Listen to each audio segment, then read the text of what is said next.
Friends, welcome back to my channel. आप लोग कैसे हो? उम्मीद करती हूँ आप लोग बहुत ज़्यादा अच्छे होंगे और मैं भी बहुत ज़्यादा अच्छी हूँ। तो शाम का टाइम हो रहा है, तो चाय वगैरह ना वो तो पी ली थी और जो बर्तन थे वो भी धो दिए थे। तो फिर शाम के टाइम पे भाई आया था, 6 बजे का आसपास टाइम है। तो बोला रूह अफ़ज़ा बना दे, तो वही बना रही थी मैं। जैसे पानी में फिर मैंने मीठा डाल लिया था, और मीठा जैसे चीनी वगैरह तो नहीं डालती क्योंकि चीनी अच्छी नहीं होती है। तो जिस देसी खांड है ना वो ला रखी है, तो वो डाल के उसको अच्छे से मिक्स कर लिया। फिर उसमें रूह अफ़ज़ा डाल दिया 3 से 4 चम्मच, और मिक्स करके, और फिर जो मलाई का दूध था ना, तो मलाई तो छान ली थी मैंने, क्योंकि उसमें मलाई तो अच्छी नहीं लगती है, फिर अजीब सा टेस्ट आता है। और ये भाई है मेरा, उसको मैंने दे दिया रूह अफ़ज़ा, और हम दोनों बातें कर रहे थे। तो फिर वो बोल रहा था कि जैसे ना तूने क्या भेजा है? मैंने कहा तेरे लिए भी रखी है दाल वगैरह, तो कुछ बनाऊंगी मैं तेरे लिए। तब वो बस वो खुश हो रहा था कि हाँ कुछ ना कुछ तो बनेगा, क्योंकि इसको खाने पीने का शौक़ है। हम जब भी आते हैं दोनों बहनें, तो फिर कहता है कि कुछ भी बना के खिला, ये है वो है। तो बस उसके लिए ही कुछ खाने पीने की सोच रही थी कि फिर मुझे भी जाना है, और जाने का टाइम बस पास ही आ चुका है। तो मैंने कहा चलो उसको 1-2 रेसिपी खिला देती हूँ बना के, कि उसको ऐसा ना लगे कि मैंने बोला और उस हमारे लिए नहीं बनाया। तो बस वो भिगो के रख रखा था, और जैसे शाम को टाइम मिलेगा शाम को पीसूँगी, या फिर जैसे ही मुझे सूटेबल होगा उसी हिसाब से मैं करूँगी। फिर बर्तन इकट्ठे हो गए थे सारे, जैसे टिफ़िन वगैरह हो गए, जूस वगैरह जो भी बना के पिया है उसके। और मम्मी गई हुई है पड़ोस में ही, उनकी भी चोट वगैरह लग गई है, तो वहाँ पे गई हुई है। और फिर मैंने कहा चलो फटाफट से मैं इतने जितने बर्तन है सारे वॉश कर लेती हूँ। बस है ना, ये है कि अगर एक दो बर्तन भी इकट्ठे हो जाते हैं ना, तो किचन का सिंक होता है ना फुल भर जाता है, और फिर जब बर्तन धोना तो पहाड़ लगता है, फिर दिल नहीं करता है। हाँ, अगर दो चार बर्तन हो रहे हों किचन में तो फिर धो दो, तब इतना पड़ा नहीं लगता है कि हाँ बस 2-4 बर्तन धो दो। तो मेरा तो यही काम है, 2-4 बर्तन हुए तुरंत धो दिए, जिससे किचन में ना दिल भी करता है काम करने को। अगर ज़्यादा बर्तन हो ना, तो देख के मेरा तो सच बताओ ना जी घबराने लगता है। और बस जितनी बार बर्तन धोती हूँ उतनी बार मैं सिंक ज़रूर धोती हूँ, जिससे ना ये है कि कॉकरोच वगैरह कहीं आने का भी खतरा कम रहता है। ज़्यादातर कॉकरोच वगैरह ना कहाँ से पैदा होते हैं? अपने सिंक के एरिया में से पैदा होते हैं।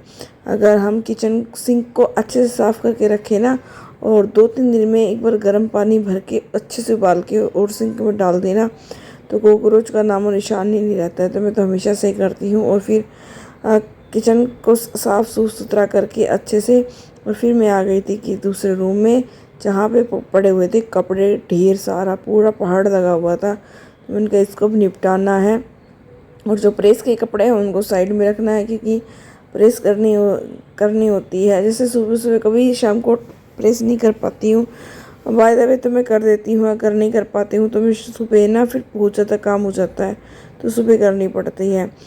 तो इसीलिए सबसे पहले मैंने जितने भी कपड़े थे सारे फोल्ड किए, और जिनको जहाँ रखना था उसको उनकी जगह पे रखा है। पहले ना कपड़े फोल्ड कर लो ना, तो फिर पता रहता है कि किसके कितने कपड़े हैं, उनको फिर वहाँ पे रखने हैं, तो इतनी दिक्कत नहीं होती है। तो मैं पहले ऐसे ही करती हूँ, जिन जिन के कपड़े जो हैं उनको अलग अलग फ़ोल्ड करके सारों को रख देती हूँ।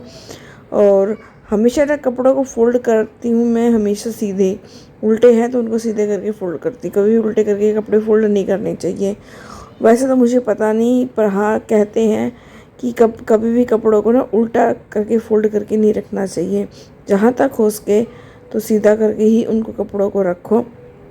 हाँ, बस थोड़ा बहुत टाइम लगता है, पर हाँ जल्दी से हो जाते हैं, और फिर पहनने में सूटेबल रहता है। और ये मेरी गुड़िया है, खेलने पे लगी हुई है, कभी चेयर को लेके आ रही मेरे पास। तो इसको ये होता है कि हाँ बस मम्मी के आसपास ही रहूं। और शाम का रात का ही टाइम हो चुका था, पापा आ गए थे, और पापा लेके आए ढेर सारा सामान, और ये है भुजिया के साथ खेल रही है अपनी। और मैंने कहा चलो फटाफट से जितना भी काम है अपना कंप्लीट कर लेते हैं। तो मैंने जो मिर्ची है उसको भी छोंक दिया है, मम्मी ने राबड़ी बना दी है, आटा है वो मैंने लगा के रेस्ट पे छोड़ रखा है। तो जो जो सामान ख़त्म हो रहा था वो मैं डाल दूँगी डब्बों में फिल करके।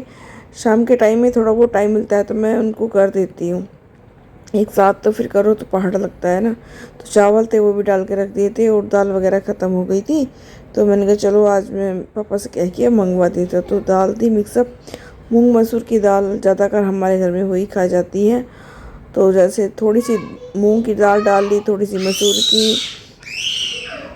मूंग की डाल ली, फिर थोड़ी सी मसूर की डाल के ऐसे ही मैंने 2-3 बार करके और उनको अच्छे से मिक्स कर लिया। और फिर जो बच गई उनको मैं अच्छे से बांध के और फिर मैं स्टील का डब्बा है ना उसमें बांध के रख दूँगी।